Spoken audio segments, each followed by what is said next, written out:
Microsoft just bought Activision Blizzard. That's it. That's the intro. We obviously have a lot to talk about, so let's jump into it. Are you listening? Hey, welcome back to the Nerf Report. My name is Bryant, and for today's show, we obviously need to talk about this huge story in which Microsoft has announced that the company will be acquiring the gaming juggernaut Activision Blizzard. And just in case you missed that last part, give me 1 second.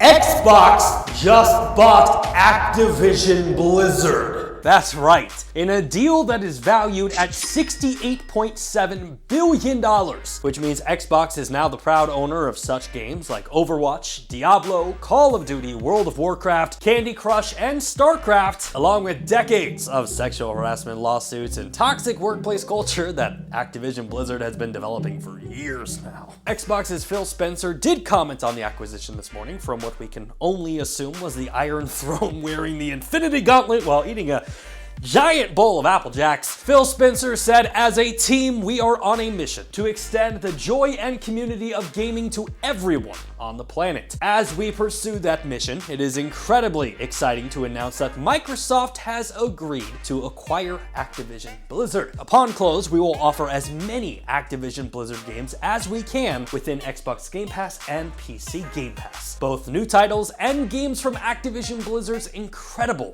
catalog. As always, we look forward to continuing to add more value and more great games to Game Pass." Now, this deal does leave us with a ton of questions. What does this mean for other gaming platforms? How is this not a monopoly? And what does this mean for Activision's embattled CEO, Bobby Kotick? And luckily, that last question was answered, as we know that Bobby Kotick will continue to serve as CEO of Activision Blizzard, and once the deal is closed, Activision Blizzard business will report to Phil Spencer, the CEO of Microsoft Gaming. And it is definitely worth noting that Microsoft is hoping to have this deal closed like in 18 months. So while Bobby Kotick will remain the CEO, once the deal closes, it's likely that he will float off in a $1 million golden parachute that CEOs like him often get. But in the terms of monopoly, that does raise yet another very interesting question, as the US antitrust laws prohibit conduct by any single firm that unreasonably restrains competition by creating or maintaining monopoly power. However, the key takeaway here is monopolies must control the majority of the market, and in Microsoft's case, all they have to do is point to Tencent and say, "We're just trying to stay alive, bro." Plus, I'm starting to believe that entertainment companies have different rules when it comes to antitrust laws. Like, if we live in a universe that Disney can own things like Pixar, Marvel, or Lucasfilms, Xbox should have zero issue trying to get this approved. And that brings us to the final question of what does this mean for other platforms? Xbox did briefly tease that things might continue to be business as usual for the time being. As they stated in a blog post this morning, Activision Blizzard games are enjoyed on a variety of platforms, and we plan to continue to support those communities moving forward, which is good news. However, for me,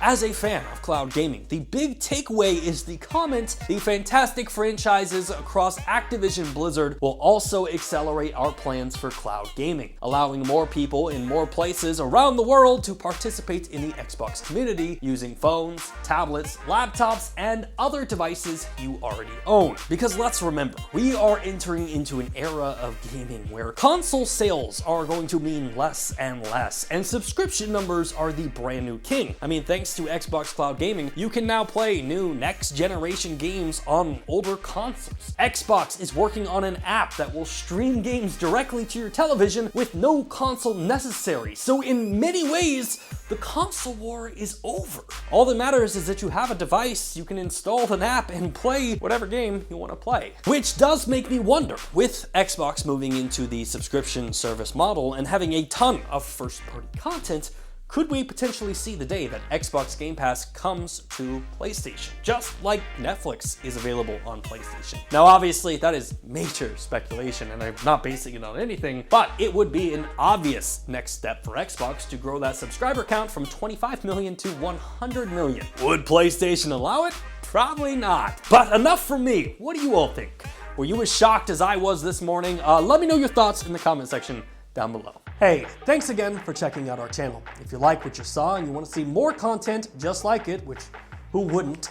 Hit the subscribe button right there. And while you're down there, hit the like button. Maybe even consider becoming a Nerf Report best friend, just like the people listed down below did. In fact, don't you want to see your name there? I know I do.